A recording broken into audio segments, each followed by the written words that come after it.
Parang kandilang nakatirik dito si Chua at di makagalaw sa sinasabi ng manggagawa party list.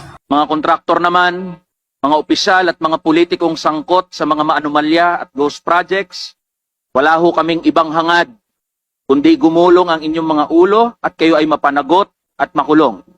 Just last July, Mr. Chair, we saw families in Malabon, Bulacan, Pampanga, and Laguna wading chest deep in flood waters.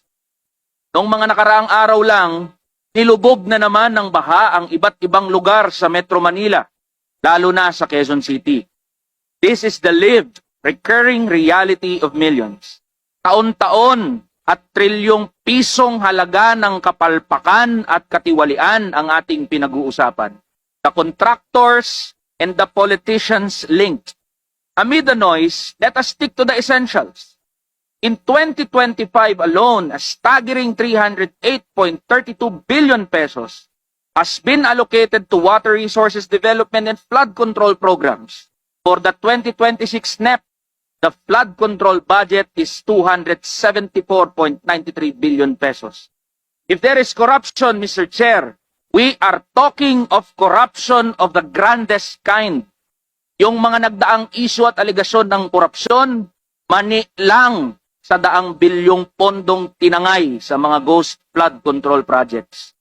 The past July monsoon and tropical cyclones affected over 4.67 million individuals, displaced more than 309,000, damaged 2,975 homes and 310 infrastructure facilities, killing at least 26 people. We are talking of an estimated 4.85 billion pesos in infrastructure losses and 712.4 million pesos in agricultural damage, not to mention the unquantifiable cost of human life. Sana po nakikinig ang mga kontraktor, ang mga politiko na sangkot dito. Kapag palpak ang flood control, ang ordinaryong Pilipino ang unang nasasaktan.